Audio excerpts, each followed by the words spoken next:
ताल, बॉर्डर, हलचल, हंगामा, गांधी माय फादर, रेस, दिल चाहता है जैसी कई फिल्मों में नजर आए अक्षय खन्ना को बॉलीवुड का सबसे अंडररेटेड एक्टर कहे तो गलत नहीं होगा। इन्होंने अपने अभिनय से दर्शकों के दिलों में गहरी छाप छोड़ी, लेकिन हमेशा इन्हें कम आंका गया। कई बार फिल्मों से दूर रहे और हर बार जॉनर बदल कर वापसी की, वो भी दमदार अंदाज में। इनके एक्टिंग के अलावा इनके बोल्ड लुक की भी चर्चा खूब हुई। हीरो बने अक्षय का बोल्ड लुक जितना दर्शकों को खटकता था, उससे कहीं ज्यादा बड़ी चिंता का विषय ये लुक खुद अक्षय के लिए था। 19 से 20 साल की उम्र में बाल झड़ने से अक्षय खन्ना बुरी तरह टूट गए थे। इनका सेल्फ कॉन्फिडेंस भी लगभग खत्म हो गया था, लेकिन अक्षय ने कभी इसे छिपाने की कोशिश नहीं की। 48 साल के हो चुके अक्षय आज भी बॉलीवुड के मोस्ट एलिजिबल बैचलर्स की लिस्ट में है। ना इन्होंने शादी की, ना करना चाहते हैं। ये बात भी और है कि उनका नाम करिश्मा कपूर, तारा शर्मा जैसी एक्ट्रेस से जुड़ा। बचपन में की थी करण जौहर से बदतमीजी। 28 मार्च 1975 को मुंबई में जन्मे अक्षय खन्ना 80 के दशक के स्टार विनोद खन्ना के छोटे बेटे हैं। इन्होंने बॉम्बे इंटरनेशनल स्कूल और लॉरेंस स्कूल लवडेल ऊटी से पढ़ाई पूरी की। अक्षय पढ़ाई में कमजोर थे, लेकिन स्पोर्ट्स में माहिर थे। अक्षय और करण जौहर साउथ बॉम्बे में पड़ोसी हुआ करते थे और एक ही बैडमिंटन कोर्ट में खेला करते थे। अक्षय बैडमिंटन अच्छा खेलते थे, जबकि पड़ोस में रहने वाले करण बेहद खराब खेलते थे। Coffee with Karan chat show में करण जौहर ने खुलासा किया था कि बचपन में अक्षय बैडमिंटन कोर्ट में आते ही करण की तरफ इशारा करते हुए गुस्से से कहते थे, तुम कोर्ट से बाहर निकलो।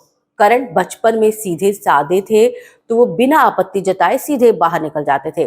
करण ने बताया कि अक्षय उनसे बहुत रूड बिहेव करते थे। फेल होने के डर से नहीं दिया था एग्जाम। अक्षय खन्ना को कभी भी पढ़ाई में दिलचस्पी नहीं रही।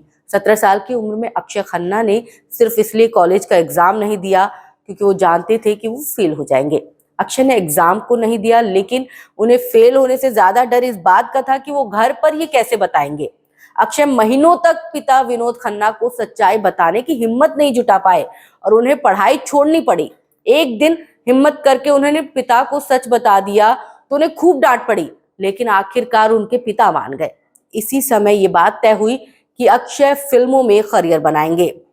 22 साल में हीरो बने विपाशा ने ठुकरा दी थी फिल्म। अक्षय खन्ना ने 1947 में रिलीज हुई फिल्म हिमालय पुत्र से बॉलीवुड डेब्यू किया था। ये फिल्म उन्हें इसलिए मिली क्योंकि उनके पिता विनोद खन्ना के इसमें पैसे लगे थे। विनोद खन्ना फिल्म शुरू होने से पहले Godrej Cinthol super model contest के जज थे। इस कॉन्टेस्ट में विपाशा बसु ने जीत हासिल की थी। उस समय वो फिल्मों में नहीं आई थी। विनोद खन्ना ने विपाशा का हुनर पहचानते हुए उन्हें हिमालय पुत्र का ऑफर दिया, लेकिन उस वक्त विपाशा ने ये ऑफर ठुकरा दिया। विपाशा को लगता था कि वो हीरोइन बनने के लिए बहुत छोटी है। विपाशा के इनकार के बाद अंजला झावेरी ने उनकी जगह अक्षय खन्ना के साथ डेब्यू किया था। हिट फ्लॉप फिल्मों के नाम रहा एक्टिंग करियर। हिमालय पुत्र बॉक्स ऑफिस पर कोई खास कमाल नहीं दिखा पाई, लेकिन इसके लिए अक्षय को बेस्ट मेल डेब्यू एक्टर के लिए स्टार स्क्रीन अवार्ड मिला। आगे अक्षय बॉर्डर, लावारिस, अब लौट चले जैसी फिल्मों में नजर आए, लेकिन ये फिल्में उनके लिए फायदेमंद साबित नहीं हुई। 1999 में हिट फिल्म ताल से अक्षय को पॉपुलैरिटी मिलने लगी। 1999 में ही अक्षय की दहक भी फ्लॉप हो गई और उन्होंने 1 साल का ब्रेक ले लिया। 2001 की दिल चाहता है से इनकी दमदार वापसी एक बार फिर हुई। आगे इन्होंने रेस, आपकी खातिर, गांधी माय फादर, गली गली चोर है जैसी फिल्में की। ताल की शूटिंग में सोने के लिए करवाया था अनिल को इंतजार। फिल्म ताल में अक्षय खन्ना, अनिल कपूर और ऐश्वर्या राय लीड रोल में थे। एक दिन अनिल शूटिंग के लिए सेट पर समय पर पहुंच गए, लेकिन अक्षय का अता पता नहीं था। घंटों बाद अक्षय सेट पर आए और उन्होंने बिना झिझक सबसे कहा कि वो सोते रह गए, इसलिए टाइम पर नहीं आ सके। कुछ लोग उनसे नाराज भी हुए, लेकिन अनिल कपूर को उनकी ईमानदारी खूब पसंद आई। कम उम्र में बाल झड़ने से परेशान रहने लगे थे। बाल झड़ने की दिक्कत अक्षय के साथ 19 साल की उम्र से ही शुरू हो गई थी। इससे उनका आत्मविश्वास डवाडोल हो गया था। एक इंटरव्यू में उन्होंने बताया कि एक एक्टर के लिए उसका लुक सबसे ज्यादा मायने रखता है, ठीक वैसे ही जैसे किसी फुटबॉलर के लिए उनके पैर। बाल झड़ने के बावजूद अक्षय ने कभी दूसरे अभिनेताओं की तरह विग या पैच लगाने के बारे में नहीं सोचा। समय के साथ साथ अक्षय ने अपनी कमी को भी अपना लिया। आज अक्षय का बोल्ड लुक ही उनका आइकॉनिक लुक है। करिश्मा कपूर से होने वाली थी शादी। करिश्मा कपूर के पिता रणधीर कपूर चाहते थे कि उनकी बेटी की शादी उनके करीबी दोस्त विनोद खन्ना के बेटे अक्षय खन्ना से हो जाए। ये प्रस्ताव उन्होंने विनोद खन्ना को दिया तो वो मान भी गए। दोनों ने शादी तय कर ली, लेकिन जैसे ही ये बात करिश्मा की मां बबीता तक पहुंची तो उन्होंने इनकार कर दिया। बबीता के इनकार के बाद दोनों की शादी टूट गई। तारा शर्मा को डेट कर चुके हैं अक्षय खन्ना। अक्षय एक समय साया फेम एक्ट्रेस तारा शर्मा के साथ रिलेशनशिप में थे। अक्षय अपनी प्राइवेट लाइफ को मीडिया से हमेशा दूर रखते हैं। हालांकि जब वो कॉफी विद करण के दूसरे सीजन में पहुंचे तो उन्होंने अपने रिश्ते पर खुलकर बात की। रिपोर्ट्स की माने तो अक्षय खन्ना और तारा के ब्रेकअप का कारण जॉन अब्राहम थे। तारा ने जॉन के लिए अक्षय से रिश्ता तोड़ लिया था। जिंदगी भर कुंवारे रहना चाहते हैं अक्षय खन्ना।